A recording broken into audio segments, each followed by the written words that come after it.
اللہ اللہ اللہ اللہ۔ امام کے چاہنے والے کہتے کہ میں امام محمد باقر علیہ الصلوۃ والسلام کی بارگاہ مقدس میں،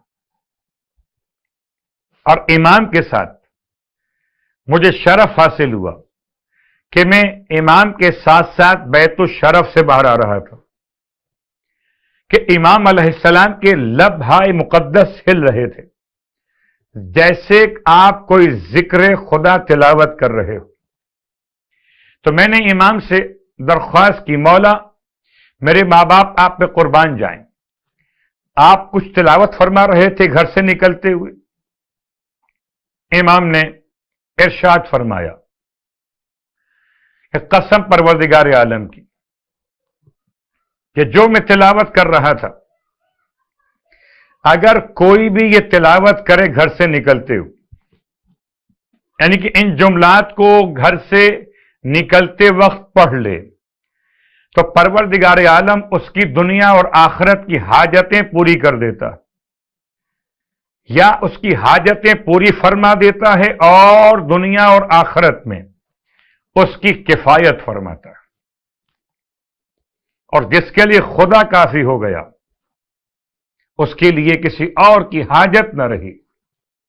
اللہ اکبر۔ امام علیہ الصلوۃ والسلام کی خدمت میں ابو حمزہ کہتے میں نے عرض کی، مولا مجھے عطا فرمائیے۔ ارشاد فرمایا مولا نے، پہلا جملہ بسم اللہ ہے، وحسبی اللہ وتوکلت علی اللہ۔ بسم اللہ، حسبی اللہ، توکلت علی اللہ، تین جملے۔ بسم اللہ، حسبی اللہ، توکلت علی اللہ، تین جملے۔ نمبر 4، اللہم انی اسألک خیر اموری کلہا۔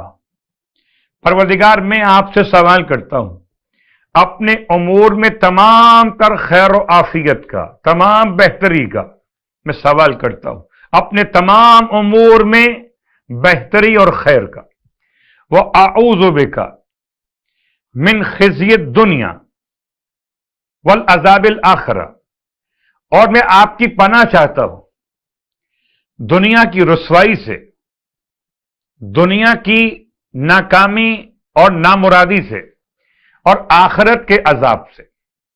یہ 5 جملے گھر سے نکلتے ہوئے اگر انسان ادا کر لے، پہلا جملہ پھر دہراتا ہوں، بسم اللہ، حسبی اللہ، توکلت علی اللہ، اللہم انی اسألک خیر اموری کلہا واعوذ بک من خزی الدنیا والعذاب الآخرہ۔ یہ 5 جملے اگر گھر سے نکلتے ہوئے انسان ادا کر لے، امام فرماتے قسم پروردگار کی خدا حاجتیں پوری کرے گا۔ آپ چاہتے ہیں گھر سے نکلتے ہوئے آپ کی حاجتیں پوری ہو جائیں، اور خدا اس کے دنیا اور آخرت کے لیے کافی ہو جائے گا، اور جس کے دنیا اور آخرت میں خدا کافی ہو گیا اسے کسی اور کی حاجت کہاں رہے گی۔ تو گھر سے نکلتے ہوئے 5ویں امام کا بہترین تحفہ ابو حمزہ صومالی کی زبان مقدس سے، کتاب کا حوالہ گلہائے ارغوان، یہ کتاب عملیات کی اور اوراد کے حوالے سے، کتاب کا حوالہ 2001 ختم